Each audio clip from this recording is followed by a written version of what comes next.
વિસાવદરમાં આજે મતગણતરીનો દિવસ છે અને ગણતરીની મિનિટોમાં જ હવે મતદાન ગણતરી છે તે શરૂ થવાની છે। આ મતદાન કેન્દ્ર છે ત્યાંથી સીધી જ અપડેટ અમે તમને આપી રહ્યા છીએ કે અત્યારે થોડીક જ મિનિટોમાં એટલે કે 8 વાગે મતગણતરી છે તે શરૂ થવાની છે। સૌથી પહેલા ગણતરી બેલેટ પેપરથી થશે અને ત્યારબાદ ઈવીએમથી મત છે તે ગણવાના શરૂ થશે। પરંતુ તે પહેલા જ કહી શકાય કે જે ઉમેદવારો હતા તેમાંના કેટલાક ઉમેદવારો છે તે અહીંયા આવી પહોંચ્યા છે, સમર્થકો છે તે પણ અહીંયા આવી પહોંચ્યા છે અને આપણી સાથે સીધે જ વાત કરવા માટે સુરતના કોર્પોરેટર જોડાઈ ચૂક્યા છે। આપણે તેમની સાથે વાતચીત કરીશું કે તમે લાંબા સમયથી વિસાવદરમાં રહ્યા છો।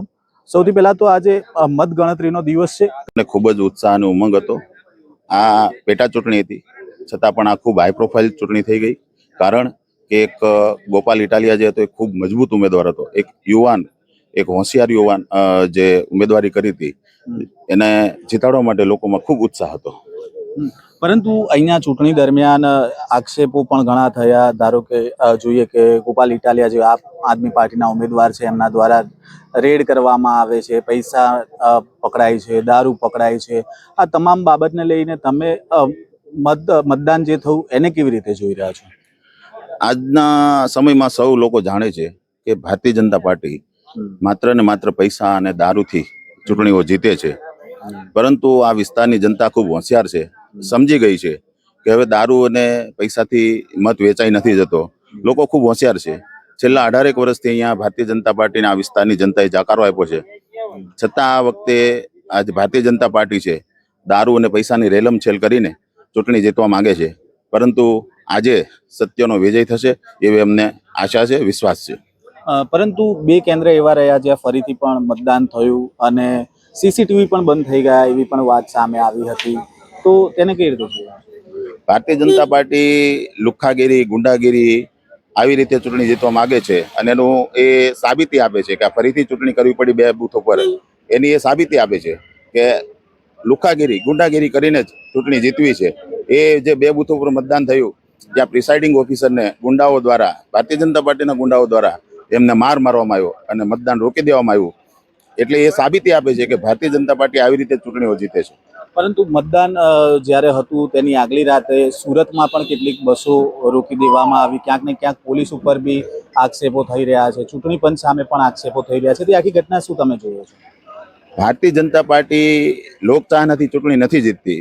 જ્યારે આ વિસ્તારમાં ગોપાલ ઇટાલિયાની ખૂબ લોકચાહના હતી અને એ લોકચાહનાને રોકવા માટે, લોકોને મતદાન સુધી પહોંચવા માટે Bharatiya Janata party N can પ્રકારે કોઈ પણ રીતે મતદાર અહીંયા પહોંચે નહીં અને ગોપાલભાઈને મત ના કરે એના માટે તમામ તાકાત લગાવી દીધી હતી।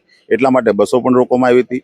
લોકોને ધાકધમકીઓ, દબાવ, પૈસા, દરેક રીતે લોકોને લોભ લાલચ આવી રીતે ચૂંટણી જીતવા માંગે છે ભારતીય જનતા પાર્ટી। જ્યારે ઉમેદવારી ફોર્મ ભરવાનો દિવસ હતો ત્યારે તમારે પણ પોલીસ સાથે ઘર્ષણ થયું હતું, ત્યારબાદ તમે સતત અહીંયા વિસાવદરમાં હતા, તો પોલીસની ભૂમિકાને તમે કેવી રીતે જોઈ?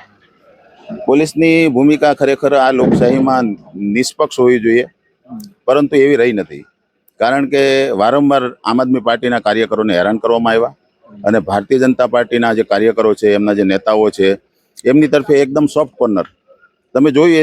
એ દિવસે અમારા 5 લોકો જ અંદર ગયા, બીજા દિવસે ભારતીય જનતા પાર્ટીના 15 લોકો અંદર ગયા હતા, તો અમને તો ગ્રાઉન્ડમાં નતા જવા દેતા। એટલે આવી રીતે પછી છેલ્લા દિવસોમાં જ્યારે આમ આદમી પાર્ટીના કાર્યકર્તાઓ છે એમને અહીંથી બહાર કાઢવામાં આવ્યા, ત્યારે ભારતીય જનતા પાર્ટીના હજારો કાર્યકરો, લાખો કાર્યકરો આ વિધાનસભા વિસ્તારમાં ખુલ્લેઆમ ઘૂમતા હતા। એટલે આ તમે જોઈ શકો છો, સૌ કોઈ જાણે છે કે પોલીસની ભૂમિકા લોકશાહીમાં જે નિષ્પક્ષ હોય એ નહોતી।